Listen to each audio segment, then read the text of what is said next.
Metro যাত্রীদের জন্য সুখবর। চলতি বছরের শেষেই চালু হতে পারে নিউ গড়িয়া থেকে সল্টলেক সেক্টর 5 পর্যন্ত মেট্রোর অরেঞ্জ লাইনের সম্প্রসারিত অংশের মেট্রো পরিষেবা। মেট্রো রেল সূত্রে খবর, আগামী 31শে ডিসেম্বরের মধ্যেই এই অংশে মেট্রো চালানোর প্রস্তুতি চলছে।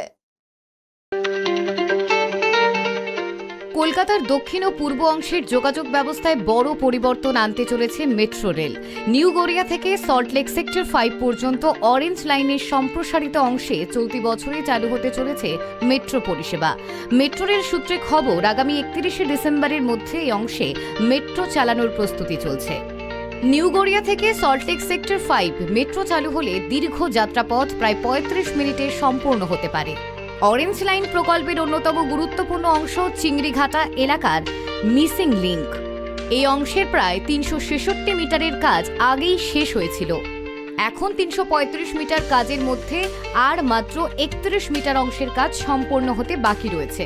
অরেঞ্জ লাইনের নতুন করিডোরে 3টি গুরুত্বপূর্ণ স্টেশন সল্টলেক সেক্টর 5, নলবন এবং গৌর কিশোর ঘোষ এর নির্মাণ কাজও সম্পন্ন হয়েছে।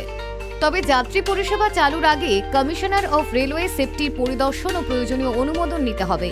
সমস্ত প্রক্রিয়া নির্ধারিত সময়ের মধ্যে সম্পন্ন হলে চলতি বছরের শেষেই নিউ গড়িয়া থেকে সল্টলেক সেক্টর 5 পর্যন্ত মেট্রো পরিষেবা শুরু হওয়ার সম্ভাবনা রয়েছে। নিউ গড়িয়া সেক্টর 5 মেট্রো চালু হলে দক্ষিণ কলকাতা, চিংড়িঘাটা, সল্টলেক এবং সেক্টর 5 এর মধ্যে যাতায়াত আরও সহজ ও দ্রুত হবে বলে আশা করা হচ্ছে। Bureau report, KTV Bangla.